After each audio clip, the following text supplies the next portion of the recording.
Here's a question for you. How many times a day do you get frustrated?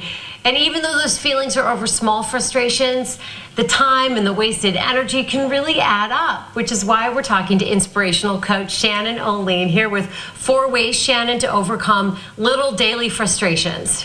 Alexis, I got to tell you, the other day, I had a really frustrating moment in my day. I was at a conference, and I got up to reach to the center of the table, and of course, without fail, I spilled my entire coffee down my outfit, and I had to leave the conference. I mean, it was like mortifying, and I had to go change my clothes.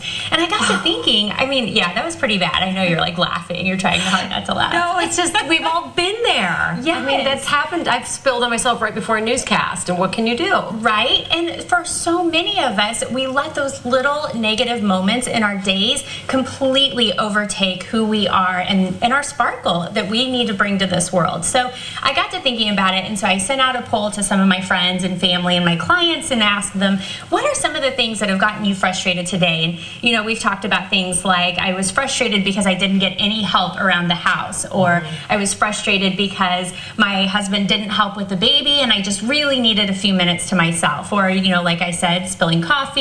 You know, some other examples, maybe I was frustrated that social media like completely overtook my day. So I came up with 4 tips that I thought, you know what, if we can just remember these 4 things, that maybe it'll help us in life. And the first one is that you just have to create awareness for yourself, that you have to just remember that these are trivial things.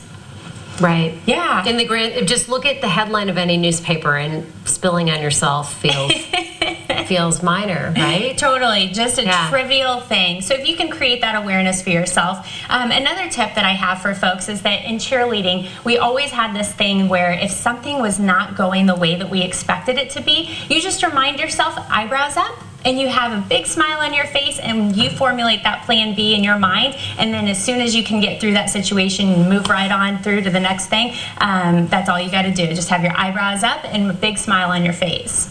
Do you think that really helps? Just the act of smiling can make you feel happier eventually? Absolutely. I mean, it's just those little nuances and the different changes that you can make with your body to really give yourself a little bit of a boost or some confidence, and that comes into my tip number 4. Okay. Another tip that I have for number 3 is that if you can just find something that will trigger that shift in your thinking, so maybe a song or a favorite quote, or maybe a particular friendship, or you know, a friend that can help lift you up out of that difficult moment. Think of one positive thing, one positive person. Yes. And your last tip? Yes, and my last tip, and we don't have to stand up for this, but this is something that I think is really easy. When we get frustrated in life, we have a tendency to pull our shoulders up and kind of hunch them into our bodies. But if you can just think of 2 very small things, just pull your shoulders back and your chin up, and that will automatically start to make a shift in kind of your thinking and your overall mindset to be able to get over those little frustrating moments in our lives. That's a great tip. I've heard that before. Lock your shoulder blades back when you're not feeling confident. Lock them back, and that does something. It's slight, but it changes your mood. Yeah, absolutely. Shannon, thank you. Thank you. Shannon McKain. You can find a link to Shannon on our website. Lisa.